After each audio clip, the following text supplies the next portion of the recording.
ایک دفعہ کا ذکر ہے کہ 5 دوست ایک مردہ خانے میں کام کرتے ہیں۔ یہ مردہ خانہ کی عمارت 2 فلورز پر مشتمل ہوتی ہے، جہاں 2nd فلور پر ان 5 امپلائیز کی ڈیوٹی لگی ہوئی ہوتی ہے اور اب یہاں چھٹی کا وقت ہوا چاہتا ہے اور ان 5 میں سے پہلے 3 دوست گھر کو نکل جاتے ہیں۔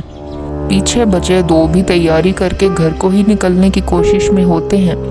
اب ان بچے 2 میں سے ایک دوسرے کو مل کر مردہ خانے کو لاک کر کے گھر کے لیے نکل جاتا ہے، تو کہیں بیچ رستے میں اس کو یاد آتا ہے کہ لو، بائک کی چابیاں تو مردہ خانے میں ہی رہ گئیں۔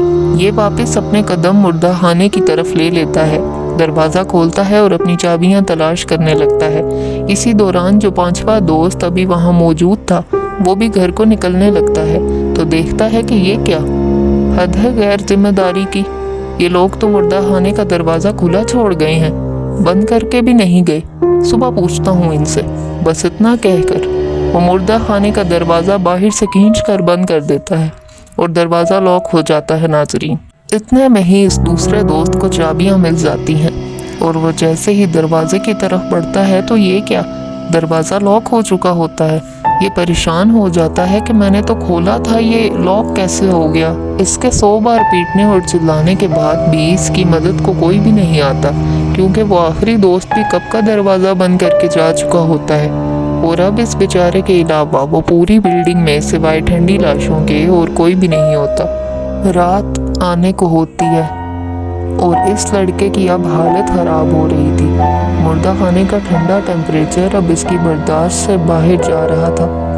یہ خود کو سمیٹ کر خوف سے چور ایک کونے میں بیٹھا ہوا ہوتا ہے اور اس سوچ میں گم ہوتا ہے کہ میں یہاں ساری رات اکیلے ان مردوں میں، یوں سویرے تک تو میں ان کے ساتھ ہی مردہ ہو جاؤں گا۔ اسی بیچ دروازے کے باہر سے ایک آواز آتی ہے، کوئی ہے کیا اندر؟ تو یہ فوراً اٹھ کھڑا ہوتا ہے اور کہتا ہے، ہاں میں ہوں، کھولو دروازہ، بند ہو گیا ہوں میں۔ تو وہ باہر والا شخص جیسے تیسے کر کے دروازہ کھولتا ہے اور اندر بند ہوا آدمی باہر نکل آتا ہے۔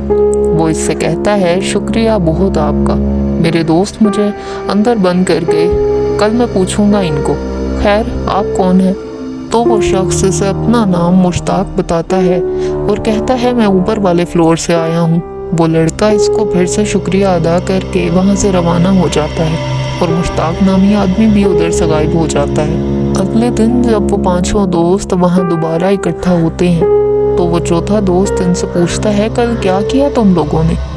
حد ہے، تم لوگ مردہ خانے کو کھلا چھوڑ کر چلے گئے، میں نے آتے ہوئے کیا بند۔ وہ پہلے 3 دوست تو کہتے ہیں کہ ہم تو چلے گئے تھے، تم دونوں ہی تھے آخر میں۔ تو اس پر وہ 5واں دوست جو کہ وہاں رات کو بند ہو گیا تھا، وہ اس چوتھے سے کہتا ہے کہ میں گیا نہیں تھا، ابھی میری چابیاں کھو گئی تھیں اور میں وہ تلاش کرنے وہاں دوبارہ آیا تھا، تب میں نے مردہ خانے کا دروازہ کھولا تھا اور میں اندر تھا جب تم مجھے باہر سے لاک کر کے چلے گئے۔ یہ تو شکر ہے کہ کل اوپر والے فلور کے کسی مشتاق نامی امپلائی نے مجھے باہر نکال لیا، نہیں تو میں مر جاتا صبح تک۔ سب دوست ایک دوسرے کی طرف دیکھ رہے ہوتے ہیں کیونکہ اوپر والے فلور کو ان سے پہلے چھٹی ہو جاتی ہے اور کل تو جب ان کو چھٹی ہوئی تو تب اوپر والا فلور خالی تھا۔ یہ لوگ فوراً اوپر کے فلور ریسیپشن پر پتہ کرنے جاتے ہیں کہ آیا یہاں کوئی مشتاق نامی امپلائی کام کرتا ہے تو بتائیں، ہمیں اس کا شکریہ ادا کرنا ہے۔ یہ 5 یہ سن کر چونک جاتے ہیں کہ مشتاق نامی تو وہاں کوئی آدمی کام نہیں کرتا۔ ابھی 5 پریشانی کے اس عالم میں کھڑے ہی ہوتے ہیں کہ پھر اس کی مدد کس نے کی؟ کون مشتاق؟ وہ بھی سنسان لاکڈ فلور سے، جہاں سوائے مردوں کے اور کوئی نہیں تھا۔ کہ اتنے میں ہی وہاں ریسیپشن پر ایک لاش کی فیملی اپنے مردے کو لینے آتی ہے تدفین کے لیے۔ پیپر ورک ان کے سامنے ہی ہو رہا ہوتا ہے کہ وہ کر کے ان کی ڈیڈ باڈی ان کے سپرد کریں۔ مردے کا نام لکھا جاتا ہے مشتاق، اس کا خانہ نمبر 311۔ مردے کی فیملی کے پیچھے یہ 5 بھی سن کر دوڑے چلے جاتے ہیں، تو جب کھلتا ہے خانہ نمبر 311 تو یہ اسی مشتاق کی لاش ہوتی ہے جس نے کل اس 5ویں دوست کی مدد کی تھی۔